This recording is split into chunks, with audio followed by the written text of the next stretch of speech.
Mr. Harry. Yes, How's it going? bro. I'm good. I'm very good, thank you. You've been doing a lot of video content, haven't you? I have. I saw some Instagram posts with Did you? in a very exotic place. Where were you? Oh, Greece. With Mr. Chris back there. Mr. Chris back there was there as well. Yeah, we went to a place called Kalamata in Greece, about an hour away from Athens.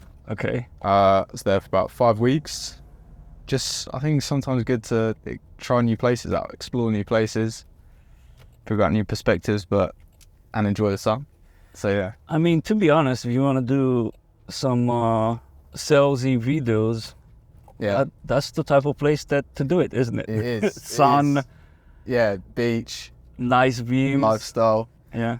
That's the stuff that people But want to see on Instagram. True, very true. But were you just working there, I or was, did you yeah. took some time off as well? I was taking some time off on the weekends. I honestly, so far, since I started it, just over a year ago, I've just been working non-stop.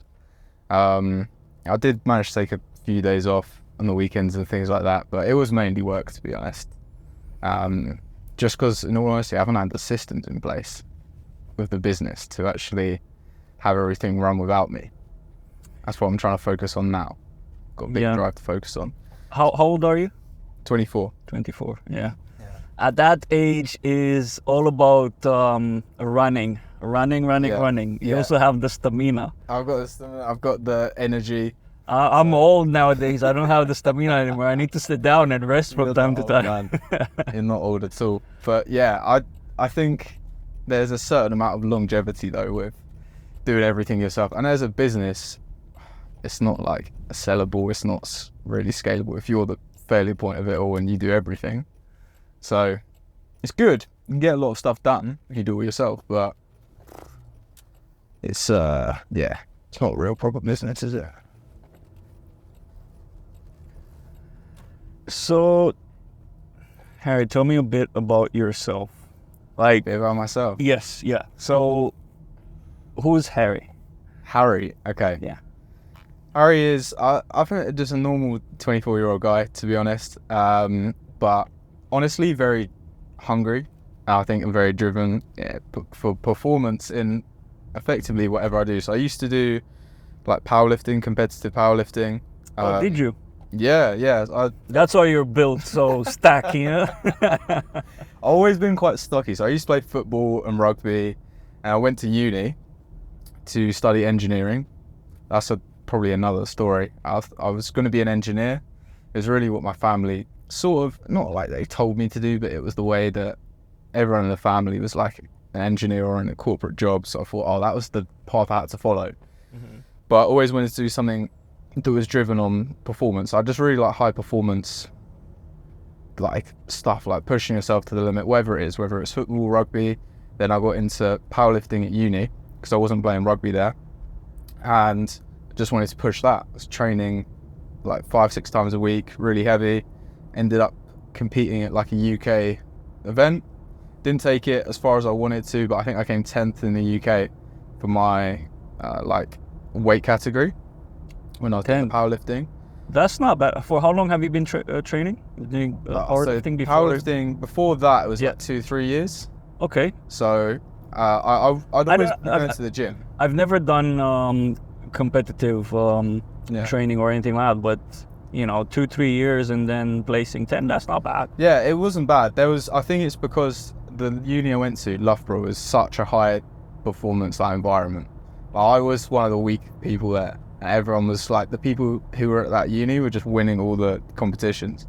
So it was like, oh man, it just made me train even harder because I knew, like here, back home, I'm always one of the strongest people. You go there and I'm one of the weakest. I'm like, damn, I need to up my game a little bit, right? Yeah. Which I quite like that feeling because it means it's the feeling of like growth, I think, It means you can grow, even if you're not the biggest, strongest, whatever it is in the new environment. The environment will help you adapt, So yeah, I've done that.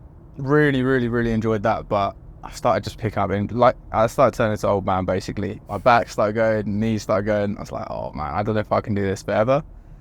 So that was around the time I was in my engineering job for like 6 to 12 months. I stopped doing powerlifting stuff And then I was like, oh man, I was just in some job that's just 9 to 5, was sort of what I wanted to do, but I always felt like there was more. And then wasn't doing powerlifting because of my injuries. So I was like, oh man, I just need to do something basically. How old were you at that point? 21, 22. So around 2 years ago. Yeah, about 2 years ago. You've done so many things, and the way your story goes, it sounds like it's been across like 10, 20 years. Back in the days when I was doing powerlifting like 2 years ago, 3 years ago. It's been pretty condensed. I like to try and do a lot of stuff, but it's all happened pretty quickly, to be honest. But it was just because I really don't like being comfortable in one place too long.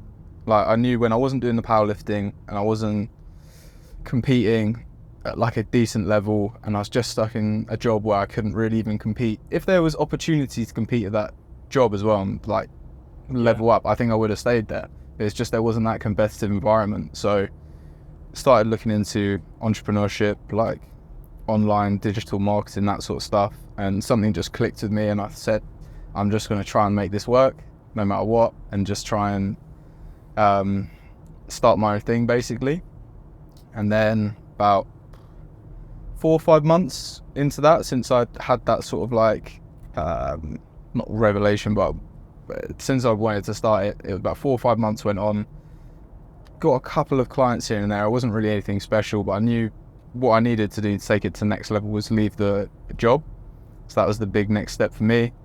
It was interesting actually, because that job, when I got it, it was my first job after uni, and they give you like a $2,000 sign-on bonus when you start. Okay. They said if you leave the job within 2 years, you have to give it back. Really? Yeah, so they basically try and trap you in. So rubbish. So I didn't it got to a point, it was a year and a half in, and I was like, I physically cannot my mindset, I just couldn't do it. I felt like I couldn't do it, right? So I had to basically give them the money back for the bonus just to leave. It was still one of the best decisions I made. But at the end of the day, yeah, that's the thing, is like you have to weigh things and figure out, is $2,000 worth another 6 months of misery? Yeah, it wasn't. It absolutely wasn't. So, but I just found that so like cheeky of them. Come on, man. This is what they do now. So it's bad. But yeah, and then took that leap of faith, and that was like sparked even more of a fire inside me, a catalyst. And I was like, just spending all day researching, how can I learn, how can I do this, trying new things, testing it, and yeah, just really sort of started going up from there, to be honest. So what was it? So when you decided, screw this, I'm not doing the whole job thing, it's enslaving me and I hate it, especially this job that I have, let me get into entrepreneurship. What was the process and the thinking there? Did you knew exactly what kind of business you wanted to have, or how did you get to the business that you have today? Yeah, good question. So to start, I definitely didn't know what type of business I wanted to have. I think, in all honesty, it probably came from watching, I remember that summer, I started watching tons of YouTube videos around people running their own business, what like was the best business model to start. I knew I wanted to start something, but I had no idea what it was basically. And I must have watched like hours and hours and hours of YouTube videos, just researching, basically just seeing what I thought would make the most sense for me. For me, it was something where I didn't want to have to invest a ton of money into it to start, because I didn't have a ton of money, and I just didn't want to take on capital and take those risks whilst I knew it was just going to be like a few hours in the evening. So I knew it would be something related to like marketing or an agency, not something like drop shipping, not something like trading, because I didn't have the money to start it. So I knew it'd be that sort of direction, and I sort of was in the mindset of I don't know what the business is going to be like in 6, 3 or even 12 months. I wasn't even thinking too far ahead in all honesty. I just thought I need to get to the market, see what people want, and see what I can actually sell, right? So I think I realised that I'd only have a business if people actually want what I was selling. So I could either spend loads of time planning what the perfect thing was, or just go out there and see what demand is, basically. So I think I started doing literally just like social media posts, like Instagram posts that you make on Canva, it was absolutely atrocious. But I just got some feedback from the market. I got a couple clients on, was really like a small amount of money, but it was clients nonetheless. And then very, very quickly realized, okay, people don't necessarily, or the businesses I was working with don't necessarily want a few posts here and there. What they actually want, the core end result of it, is more business to be generated. Yeah. So you started as kind of like a social media manager. Exactly. And evolved your business into, you know, helping businesses and founders get more leads. Exactly. Through social media. So it was good. Or how does that evolve? Yeah. So it started. So as soon as I had that sort of realization of, okay, I'm not going to get paid to make a pretty post or two. I need to get paid to actually help them make clients, get clients. Sorry. It was okay. What's the best way to do this now? So I knew social media would still be a good way to do it, but I knew that would be the new end goal, help them get clients. But the more I posted, the more I put out there, it just didn't seem to work. Nothing seems to stick. So I thought, okay, I think the problem here, I was looking at it, I'm working with really small companies, like solo founders, and they just don't have the traffic on their sites to actually lead to conversions. I started researching out, you probably need, I don't know, for example, say, if only 50 people are seeing your Instagram post a month, it's not going to lead to many clients. If it's the perfect audience, then maybe. But I just thought, okay, we could, like, the problem here is I just need to be able to get more traffic to them quicker. Mm-hmm. So once again, it was either the options there are either continue to just post more, which wasn't really working, run paid ads, which me or my clients didn't have money for, or start doing like direct outbound selling. So that was what I started trying next. I started looking into how do we do this. And the first thing I tried was email marketing. So like outbound email, cold email stuff. So I bought a few domains, which is really cheap, hooked them up to a software. And I think within a couple of weeks of doing that, I was already getting like meetings in the calendar. Like, oh damn, this seems to work. So effectively just realized that it was more of a, instead of trying to create people like social media posts and put them on their page, it was more, okay, I just need to get them in front of the right people with the right message, and that's going to bring them success. So it's really more trial and error, to be honest. And I found something that did work, and then go, okay, I'm just going to double down with this. And what were the kind of like the sources of knowledge that you used while kind of like becoming an entrepreneur and starting to get into, because it does sound like, you know, you didn't had a trajectory that a lot of entrepreneurs with a expertise have, which is, oh, well, I hopped from job to job, and at those jobs I've done X, Y, Z, and then I figured out that I like this more and I like that more, and now I'm offering that as a service to others. But you started your business thinking you're going to do social media posts for customers to make a buck, right? Yeah. And then slowly transition into, but hold on, because into the realization that what companies need is leads, not, you know, content just for the sake of content. And you've gotten better and better at generating leads. You had to learn on the job, right? In a sense. So what were some of your sources where you would go and learn, research, books, platforms, courses? Yeah, it's a really, really good question. I think you're right. A lot of the learning that happened, a lot of learning that I went through was through trial and error. But at the same time, I was doing tons of research, as much research as I could. I was always slightly against like courses. I don't know if it was just like a belief system that I had, where I thought people were just selling this for them to make money. I'm not really going to gain much value. I think there's a lot of value in the right sort of courses, but after speaking with a few people, I try to do as much research as I can before I make decisions. But a lot of the content that people were posting on YouTube, people who had the courses said it was the same sort of stuff, right? They basically said, just stick to the YouTube stuff, you can learn just as much.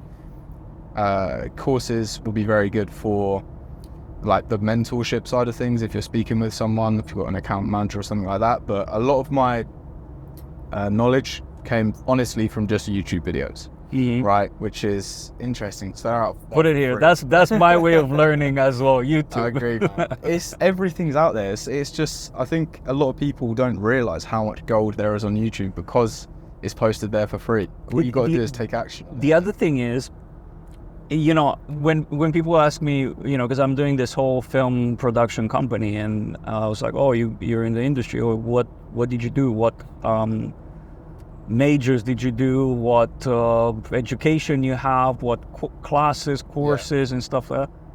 And when I tell them, well, I've learned everything from YouTube, they kind of look at me a bit like strange. Yeah. But here's the thing: I've spent probably overall like 3,000, 4,000 hours learning on YouTube.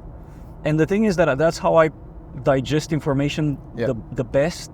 I'm not that good at learning kind of like worded instructions and stuff. Yeah. And there's a lot of visual people and a lot of people that prefer audio and visual, and that's how they learn.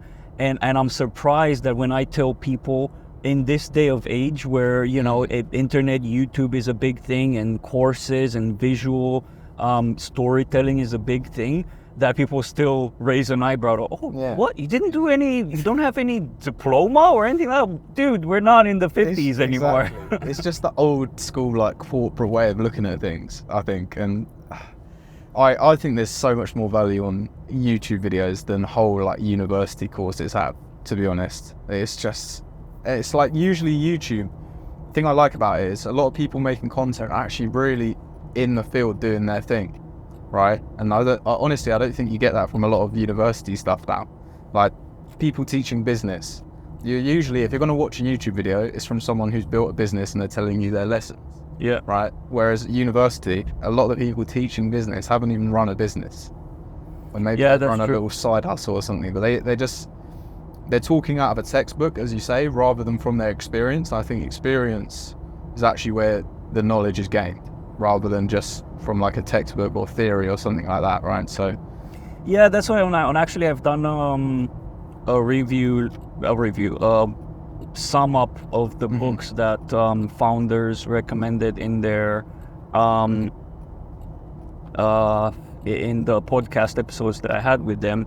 And the one thing that I mentioned was that what I realized is that I like to read books that tell stories, as in, like, you know, I realized that the books that I enjoy the most are from founders that build something great, and then they kind of tell the story of how they built that, versus books that have a lot of research and a lot of white paper type of structure in. And yeah, so I think I agree. It sounds like you're kind of the same in that sense. Yeah, 100%. I think, like, just like you say, learning from experience, I think, is so important. I love to hear stories as well. And that was another source of knowledge, not just YouTube. It took me a while to get to this point where I had to drop my ego, basically, and say, I can actually learn a lot from my clients. I'm meant to be the one selling them their expertise, but it's a start. In reality, they had the expertise. And even though I sold to them, there was, you know, I could provide value by teaching them specific softwares that they may not know, but I didn't want to be so naive to think there's nothing I can learn from them.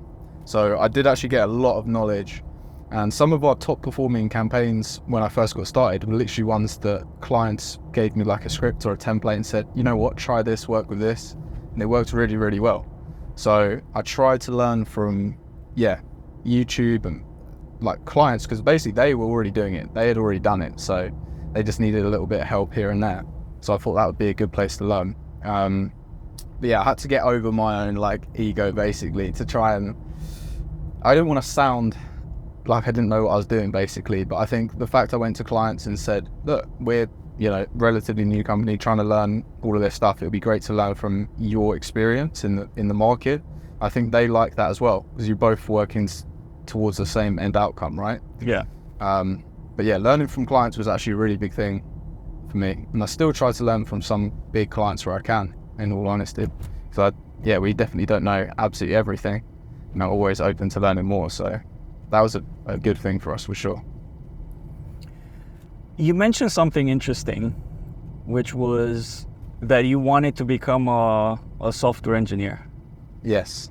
Tell me a bit about that. Did you do something in school around engineering and such? I did, yeah. So I was actually a mechanical engineer, not quite a software engineer, but I've done some software stuff at uni. So I've always been good with numbers. I always liked maths at school. I was one of those weird freaks that like maths. So I knew I wanted to do something number orientated if it was going to be a job. And then I was basically picking what course to do or what path to take at uni. And engineering just seemed like the one that made the most sense to me. Like more mechanical engineering, doing well with cars. Oh, mechanical motorbikes. engineering, Yeah. not software engineering. Yeah, mechanical. Right. Mechanical. So, just wanted to understand how things working, like work on cars, motorbikes, that sort of thing. Always been interested in that. So yeah, went to Loughborough Uni to study mechanical engineering, and I actually really enjoyed that, to be honest. Like quite a lot of it, because it was just really interesting, learning the way things work. And I thought I like to, as it comes back to the beginning, I like to do sort of try and do higher performance stuff. And I think I get a lot of pleasure from trying to solve problems that are hard to solve, right? I think that's what I got from engineering. Sometimes it was really, really hard to figure out this equation or solve this problem, but when you eventually crack it, it's like a very, very rewarding feeling. Yeah. So that's what I enjoyed. So yeah, done that. Got a little distracted in all honesty during uni, done a bit too much partying in the first couple of years and stuff like that. So it's the first year doesn't actually count towards your degree. So Does it not? It doesn't. I don't know how uni Yeah. works here in the UK. Yeah, so the course that I had 3 years, and the first year basically doesn't count. I don't know why they make you do it, to be honest. It's more of like to get used to the uni sort of lifestyle, I guess. I don't know. But everyone just uses it as an excuse to drink too much, basically. So fell into that trap. But the results weren't bad for my first year. I think I got like a 2-1, which is, okay. So I thought, okay, I can just do the same stuff in my second year, drink a bit too much, but still turn up to some lectures and then get away with it. I got a big shock in the first semester, so like the first half of the second year. You basically, I think a 2-1 is you need 60%. A first, you need 70%. I think for a 2-2, you need 50%. And basically just to stay on the course, you need 40%. My averaged like 43. It was really, really, really bad. So I thought, oh man, I need to change something around here. So as soon as I saw that, I was like, okay, I'm going to stop playing around as much, really actually start working hard. And then from there, basically the grades started to improve, and then went into my final year, the third year, and we had to pick some like dissertation project, so you write a big paper on it.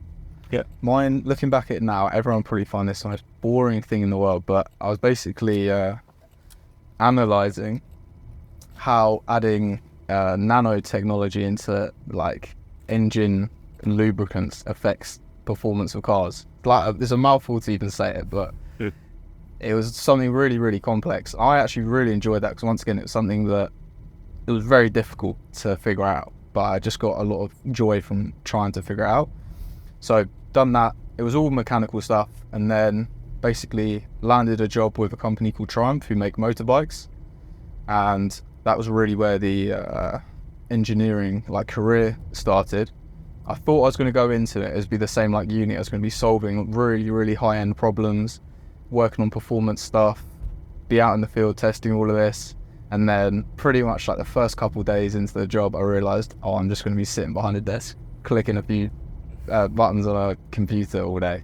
Right, it wasn't quite what I'd thought. So that's the reason why I started thinking about the other stuff, entrepreneurship, because it just wasn't quite what I expected when I actually got there, to be honest.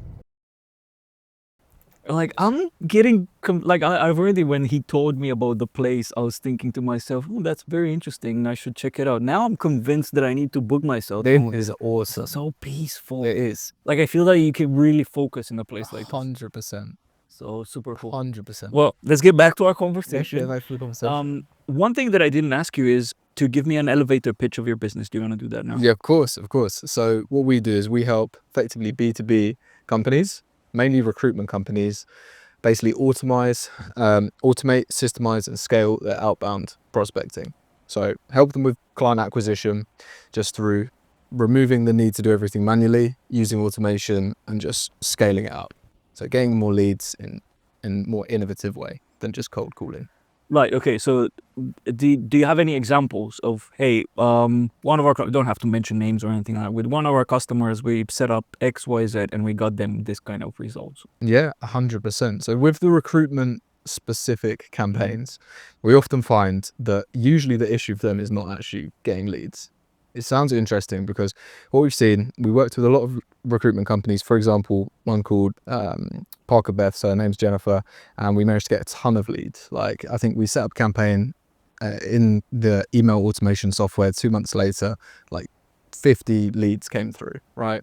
She signed a load of contracts, but then we realized that actually there's a more fundamental problem, which was the market she was in, right? So the market basically wasn't providing the opportunities. She was getting leads in and signing contracts, but basically the people in that market, she does recruitments, they weren't hiring. She was able to sign contracts with them. She would be their preferred, like, trusted partner, but they just had no job openings. It was just a bad market.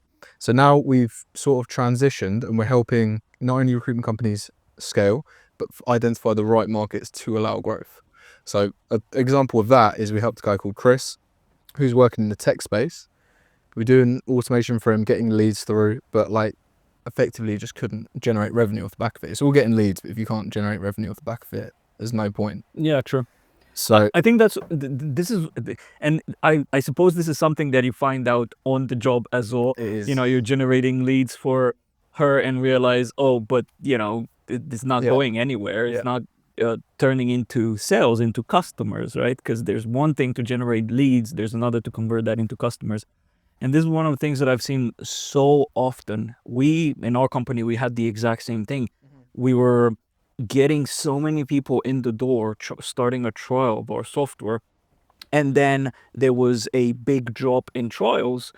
And then there was also a big drop of churn. yeah, Because especially with, when you do services and when you have to sign contracts and get invoices paid and so on manually, that's different. It feels like you can catch an unsuitable lead at that point because they're like, well, I can't pay you because this doesn't work for me. sure. In SaaS, when someone starts a trial and they put their credit card in already at the trial version, which most of the software does, a lot of them convert into paying without even being the suited customer. Sure. Because they just, forget about it. A lot of these big companies just start paying for stuff and they have no idea what they're paying for. And that's even harder to figure out. So that's a really big problem, where it's like you need to validate, you need to qualify leads, right? And that's the market that you're in right now as well. 100%, because we actually had this problem ourselves. A lot of the things that we do for our clients, like you said, we learnt through trial and error, through just doing it ourselves. So we knew we could book a ton of sales calls, get a ton of leads in, because it was just the system we were using. But then we started to realize, qualification of leads is slightly an issue. Like when I was looking on, I bought a closer to close some of the calls, and the close rate was really, really low. Not really due to sales ability of the closer, just because of as you mentioned, the qualification process before the call, it just wasn't really there. So we noticed, if this is happening with our system, it makes sense why it's happening with all the clients as well. So it's like, find that issue, qualification, which I think in B2B, like service selling, not a sales, selling services, is one of the most difficult things to do, is to qualify the right lead, because there's so many reasons why. It could be the wrong time for them. It could be, not the right fit. They could have a manager who doesn't approve this. Like, there's so many ways that it could not go through, if that makes sense. So it's trying to make sure all of the objections, everything's out the way before the actual sales call and stuff is taken.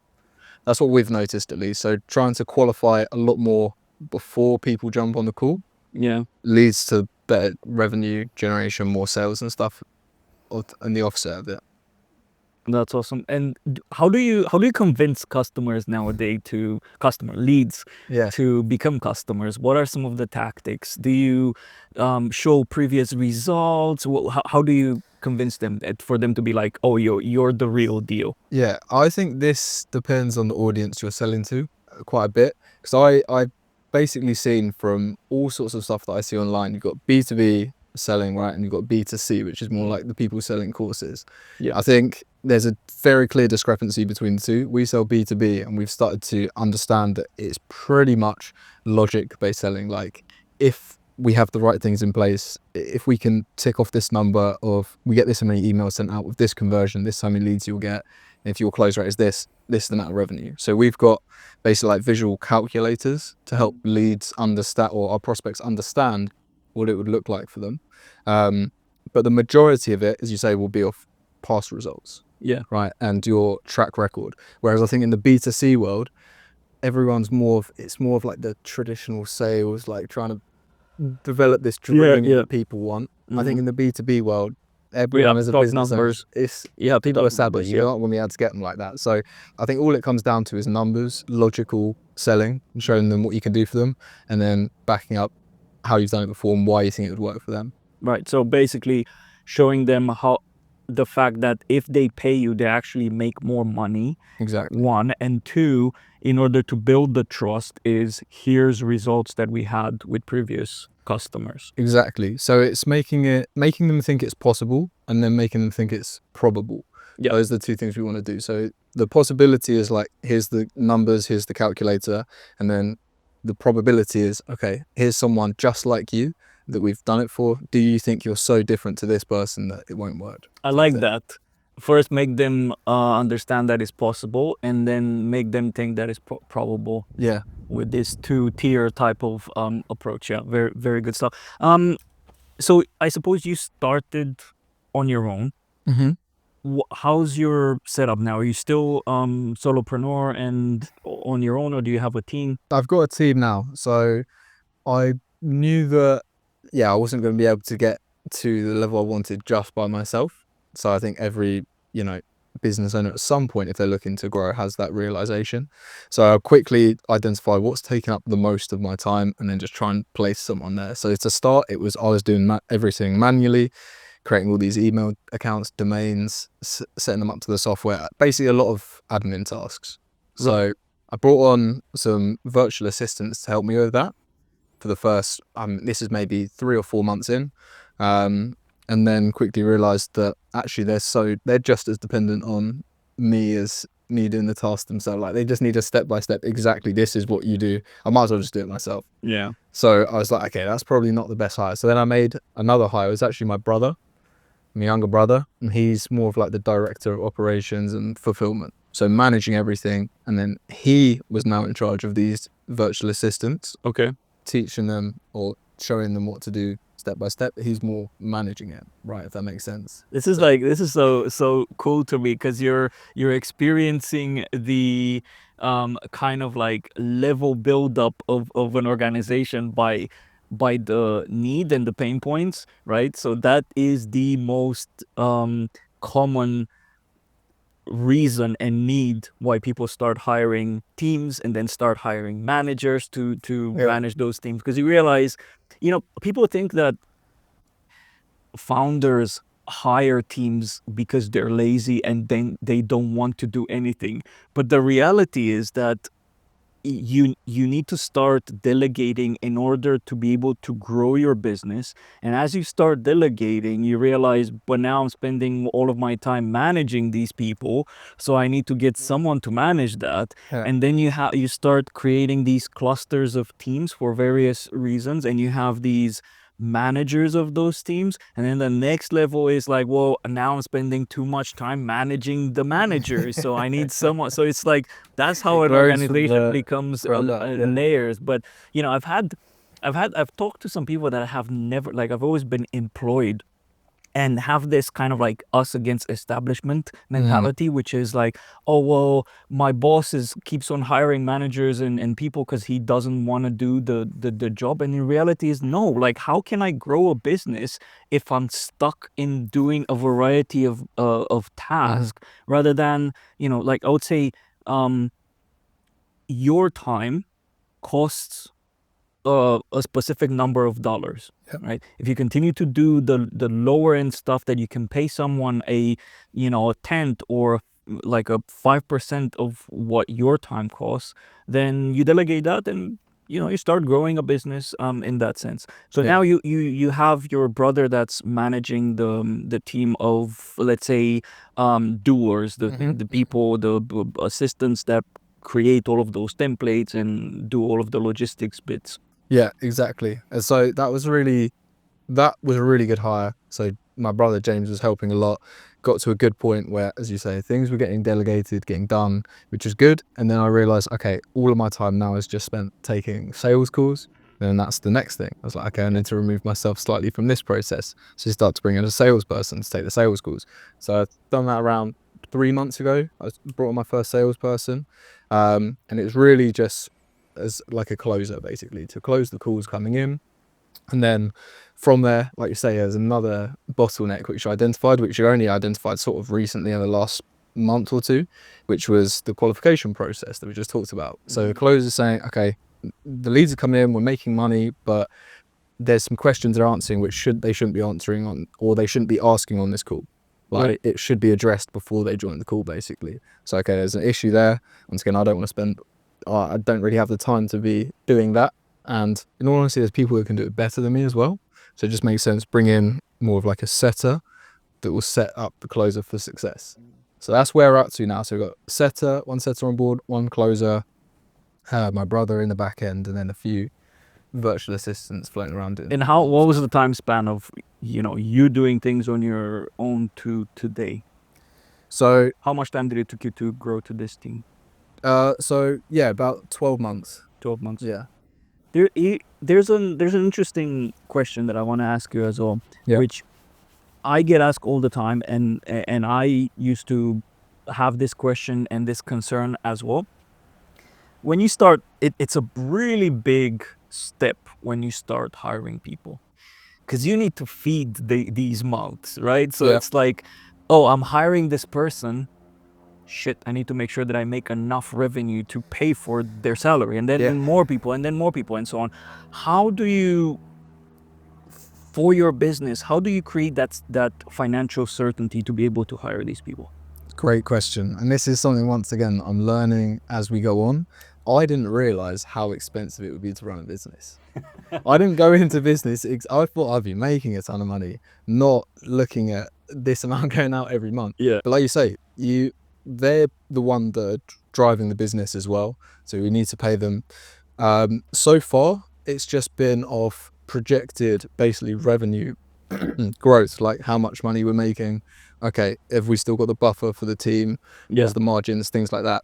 Now, as of last week, I just brought on a fractional CFO to try and help with that. So laid down everything for the team, all of the team costs, what revenue needs to look like to maintain all of this. So I think for me, luckily, because with like my engineering and maths background, I've always sort of known the numbers in my head. Don't need to spend loads of time going through and mapping everything out to loads of detail. I just know if I have a certain buffer where, okay, if things start to get really bad, then Yeah. maybe need to have hard conversations. But yeah, touch wood, it hasn't been like that so far. It was just making sure I have a buffer. And always the thing that I've noticed as well, honestly, since I started the business, I've just paid myself basically minimum wage. So I've been very same. reserved with the cash, just because I'd just rather have the stability there. And I always want to have months of running expenses should things go dry, because I know we're going to run into issues that we already have, like not severe issues, but problems happen. Yeah. Right. So I don't want to, I basically never want to play it too fine or close to the wire. So Well, the thing, that it's that you want to save money because dark days and so on. But Yeah. at the same time, one thing that I would say is, I don't know if you share the same thinking and values, is you own the company, right? From my perspective, it would be the wrong attitude for you to pay yourself the biggest salary of them all, right?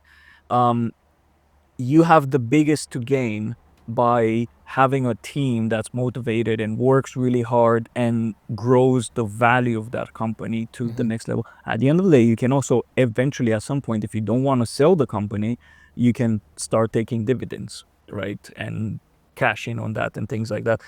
My partner and I, we were the lowest paying in our company for the duration of 4 or 5 years of the business until it Wow. was sold. We had the biggest to gain by far, Yeah. right, from selling the business from a shares and equity perspective. But we basically sacrificed 4 years of our lives and not paying ourselves a lot in order to grow a business where someone looks at it and says, that's an amazing team and those are amazing products. I'm going to give you X millions for it. And then it is. So we consider as an investment, not taking money out of the business for a very long time.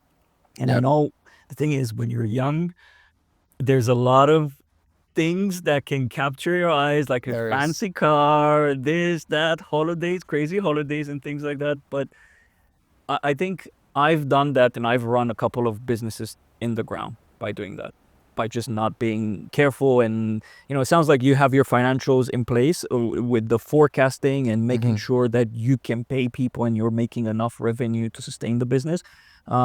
I didn't have that, but I also had the mentality when I was in my early 20s of, but I have money. I can buy a fancy car. I can go to parties. I can throw money left and right and so on because I'm a businessman, right? And that run me to the ground for in those early days of being a foolish entrepreneur. So I started my business with my co-founder, the business that I sold 2 years ago, when I was 30. I already went through like my 20s of doing rubbish moves and so on, and now I'm like, I don't need anything. I can be locked in the house for the next 2, 3, 4 years, however long it's gonna take, and we're gonna sell this business for millions and make our money. Yeah, it's sacrifice, but at the end of the day, it's a bigger gain than the sacrifice that you're making. And that's not for everyone, right? But it does seem like you're very how you just told me earlier that to ask you, what did you do with your holiday in Greece? Was it it's like I just worked most of the time. Yeah, that's how it goes. But no, I think that's a crucial point. Like, I probably need to do a better job of that, of just reinforcing that mindset, because it's easy to get distracted sometimes. The main reason I did buy something, I bought a watch for myself, which was the most expensive thing I ever done. I made sure it wasn't too much of a foolish decision, but at the same time, it probably could. What did you get? Into the business? I got a Rolex, a GMT one. So yeah, it's nice. But the thing with that as well, I don't know if you experience the same thing. Maybe not, but when you put so much I put a lot of importance onto that because I wanted it for a long time, and then it comes around, you spend money, you get it, and then like the next day it's like, oh, it's done.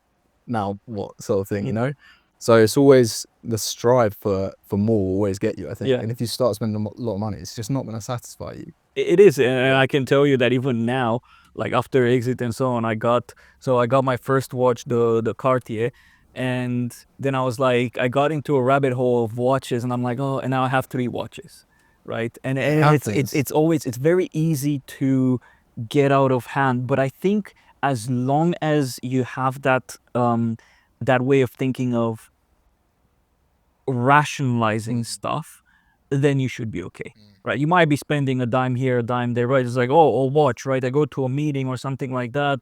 People notice the watch. It's like, it just elevates your status. And if you're selling and if you're doing this and you're really trying to get customers, the well-being of you, right? How healthy you look, how well you're dressed, how, you convey, that's success, right? That kind of conveys success. It's sad because we live in a very artificial world, but the reality is when you go and have these conversations and potential business decisions, how you present yourself matters a lot. So getting a watch, getting this, I was even laughing even with Chris a while ago. I was like, man, when I pull up to a film production with my Range Rover and start taking stuff out of the Range Rover, people are like, damn, like your company is doing really well if you're using a Range Rover as a band, right? Yeah, 100%. So it is important. And that's like, you have to live a bit and get the stuff that you like. But I also think there's a limit of, does this make sense, right? Because like I want a crazy fast sports car, but I couldn't rationalize it in my head so far. And I'm like, I already have a very nice and usable car, and one that's kind of like can be used in multiple ways.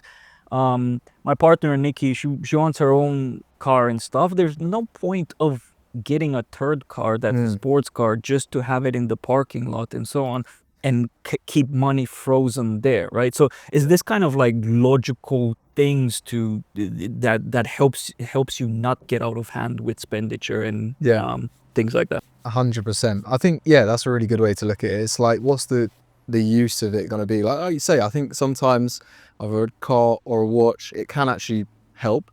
Like even just from, like you say, it shouldn't be like this, but perception and people's judgment, yes, they exist, and you can, you know, not like take advantage of it, but at least help it play to your strengths, right? And play to your way of doing. Good old saying, fake it until you make Fake it. it until you make it. There you go. Exactly. But yeah, I think I would agree. I think it's good to delay gratification, definitely. Like you've done with your company, that shows why it was such a huge success. But at the same time, something here and now, I think it's okay. Yeah, it is. It is for sure, for sure. Well, since we're talking about these things, what's the goal here for you? What's the end goal? What's the vision? I know you're very early in the journey, and it's perfectly okay not to have a like, oh, in the next 10 years I want to be doing this, or in the next 5 years my business and this and this and that. But for you personally, what's your motivation and what's your vision around yourself as a person, not your business? Oh, I want to help these many. Yourself as a professional. Good question. It's something I honestly haven't really thought a whole lot about. I've just been in like drive mode and trying to do so much. But I do think about it, and ultimately the long-term goal, and I really think about what I want to do, is just be able to live on my own terms at some point without external pressure to go to a job, to do this, to do that, and probably just have a family, in a place like this, right, in the countryside, in nature, and just live stress-free. That's like the long-term goal. I think I've got to go through a lot of pain, suffering, and hard work to get there, which I'm willing to do. But I think the long-term goal is, just to, honestly, probably more family orientated. There's not like a specific number of money I want to get to. No, there is, but I wouldn't say that drives me more than just, I'd say probably more having a family, and just being able to wake up when I want, live how I want, some X amount of years in the future. I think it's a good goal for me. That's a very sane goal, and I think that's, you know, especially in the early years of running a business, is, I mean, there's two type of people. There's like, I want a nice peaceful life with my family and not have these crazy external pressures. That's basically what Nikki and I, at the end of the day, were looking for, my partner and I. Then there's the other type, which is like, I want to jet set and I want to have yachts and boats and things like that. But the one thing that I would say, it doesn't really matter, right? Because in your early days, is like, you know, it's like when you're a kid and you say you want to be a fireman, right? Like you haven't gone through various stages of life to be like, this is the specific thing that I want in my life in the next 2-3 years. But the one thing that I would say is that experience kind of like bundles, and you start like, I'm 37, but I still feel like there's so much to discover about myself. I have days where I'm like, who the fuck am I? Right? Like, I feel like I should have more of a stronger opinion on this and more of a this and that. So like that continues to grow. I think how you celebrate and how you perceive your journey is very important. And this is, you know, it's not like, oh, I'm so much older than you and I'm giving you wise words or anything like that. But my story, when I was your age, I had a very unhealthy relationship with myself, where I was on a tangent of, I'm either going to become this crazy successful person, and this is my idea of what a crazy successful person means, or I'm going to die trying, right? And working way too hard, being super unhealthy and all of these things. And it took me a lot of soul searching to realize that that was the wrong approach. So I wasn't enjoying the journey. I was just trying to get to the end result, right? And the journey is so much. I realize it's important. People say, "Oh, enjoy the journey," but there's a very specific reason why people don't talk about it. That just don't talk about it that much. The reason why you should enjoy the journey is because at the end of your life, you realize that that's what made you happy and made you who you are, right? Not that one single point in time. You're talking about your watch, right? You got your watch and you're like, okay, now what next? now what's next, right? So those are just flashes, right? So even when you get to a point, if let's say, oh, I want to have two houses and a boat. So until I have two houses and a boat, I'm gonna just work my ass off and I'm gonna be grumpy and miserable and slice and dice left and right. And you reach that point and you realize that you lived 40 years of your life completely miserable and stress and with a lot of stress. And that's one thing that I realized. And when I realized that, I think I was 25 when I realized that. And I completely changed. I got a job. I left a lot of the stuff behind. And I realized that just enjoying every single moment. Why am I saying that? Because let's take you, for example, right? You've achieved a lot. You're 24 and you have a team. You left the job, what, 2 years ago? Was it 2 years ago? Just over one. 1 year ago. Yeah. You left your job 1 year ago. You started this business and now you have a whole ass team that's working with you. Here's the thing. Even if tomorrow I don't think that's going to happen because you're very determined, but all of this crumbles and goes away, right?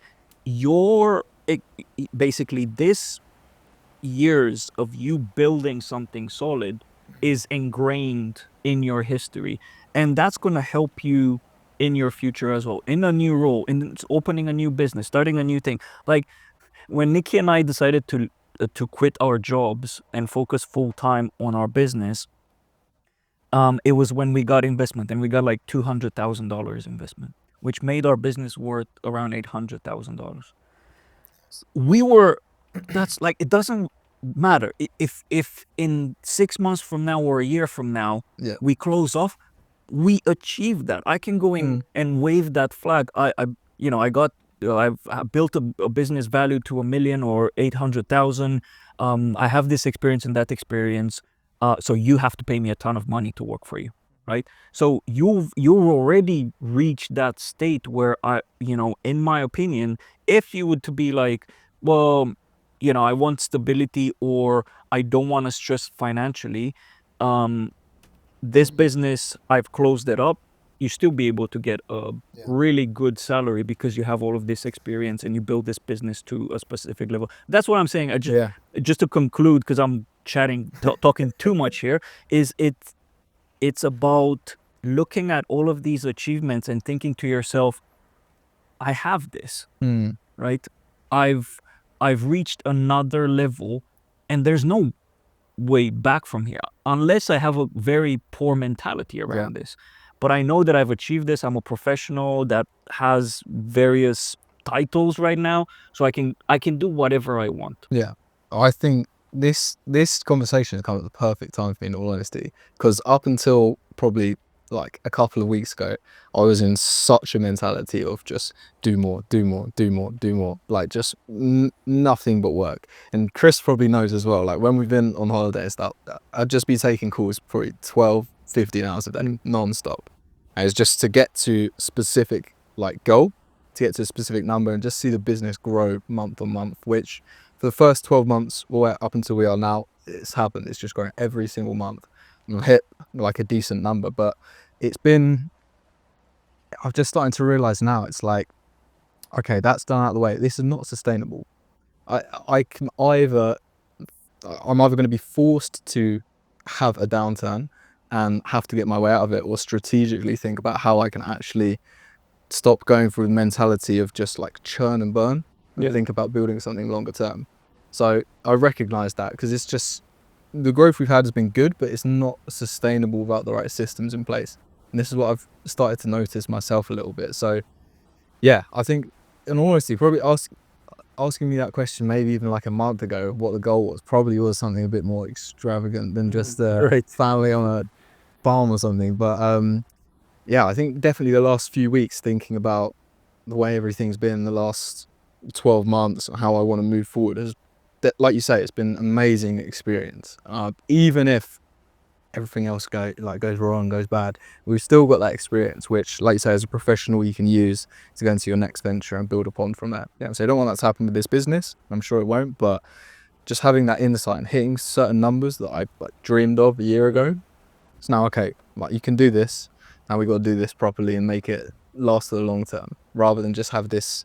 In all honesty, it came from just probably desperation. I was so desperate to make it work that I'd done anything, and that's great and get you to a certain point, but that's not going to last forever. And like you say, with a team, your team is not going to care as much as you at the end of the day. Yeah. They're not going to feel the pain and like the the fire in my belly that I've got, which I don't need to because it's not their baby, right? But I think, yeah, having that mindset shift from, okay, we've achieved a decent amount here, now we need to try and build proper foundations, proper systems, and make this something that we can strategically grow over the long term. And it's going to take longer and it's going to take time. Things will go wrong, and that's okay. So I'm trying to get to terms with. It's very different from how I've been thinking today. And You will always there right have, now, but you will always have moments of stress and desperation. It's like, fuck, this is not working. That's not, right? You want to punch the wall. But I think having the attitude that you're having, which is the wiser way to go about building business, is having those moments in times and those breaks where you think to where you are today, what you have become and what you've achieved, and treat it as a positive. Because when you have those moments, it kind of like relaxes you a bit, right? It's like, well, I've done really well so far. Look all of these things that I've achieved so far. I'm good. No matter what, I'm good. I'm in a good position. What that does to your subconscious is you'll be able to afterwards go into the next decisions and the next battle a lot more relaxed and with a bit more peace of mind. Because if you have, because I've had this with a lot of other businesses in the past, is like it's life and death type of attitude. It's like, fuck, I'm gonna lose this business. I need to fight more. Oh, I'm gonna lose 30% of business. I'm a failure. I need to work hard. And that's the attitude that you have all the time. You're gonna fail. It's 100%. inevitable. 100%. I've probably, as I said, the last 12 months, I've had that attitude. Like I've had like a chip on my shoulder, a bit of like a fuck you attitude. Like I want this, like nothing's going to stop me. But it gets to the point where you push so hard, and in reality, you push so hard for something. If you try and make something work that's just not meant to happen, the opposite happens. You end up just hurting yourself as well. Like you just can't place too much emphasis and importance on things. I think it's like, yeah, like you say, the mentality I've got now is the right thing will happen with the right systems in place, for the right decisions. But that like just extreme aggression and like this needs to happen or thing, it oftentimes will not happen. Because you take the wrong decisions, right? Yeah. Because you take decisions under extreme pressure that you put in yourself, and it doesn't. The other thing that I've learned is you get opportunities from the most unexpected places. If you have patience and you continue and you progress and so on, there will be opportunities bigger than you ever thought. You're thinking that you're going to take the business down this road, and here's a huge opportunity that just came because you were in the market and you've been resilient for such a long time. Exactly. I think those opportunities always present themselves at the right time as well. That's just obviously short experience I've had in business. It's like always when you think, oh man, something just needs to come through, or you're right at the end of, you've set yourself a goal, it doesn't look like it's going to happen at the right time. If you let things happen, I think the right thing will always happen, right? If you put the right things in place. But yeah, there's opportunity everywhere. That's what I found. What's the proudest moment for you so far in this short span of 1 year and a bit of running a business? Good question. There's probably a couple. One of them was for Christmas. I basically booked a little holiday for me and my mum to go to Prague. and we spent a few days in Prague together. It was just basically being able to take time out for myself and time out for my mum and buy her like a holiday. Nice. Was really proud. It probably does more come down to, like I said, maybe this is where my goals come from, family orientated, but just hearing from my parents and my grandparents that they're proud is probably the best thing, in all honesty. Obviously getting a watch is cool, and seeing revenue being generated is really cool, and that does definitely make me proud, but by far it's probably just being able to spend time with my parents, my family, and just hearing from them that you're doing the right thing, you know? That's probably it, in all honesty. Oh yeah, parent support is great. Yeah. And the fact that you're appreciating it is great as well, because like there are people that have their parents backing and they sit quickly, and when you don't have it, you're like, oh, I wish I did. It's a strong motivator for sure. Yeah. It's more motivating than financial stuff, in my opinion. Awesome. Thank you so much for joining. I think Thanks the for having me wind on. is picking up. It is. The whole thing is starting to move left and right. So thank you so much. Awesome. I'm really keen to see you at your, let's say, 3-year mark. Yeah. And see how see what that happens. evolves, and we'll overlap 1 year Harry in business versus 3 years. Let's go. Hopefully a lot of growth to come. I'm sure it will, because you have the right attitude, and that's all that it is about. Amazing. Cheers. Appreciate you, man. Awesome.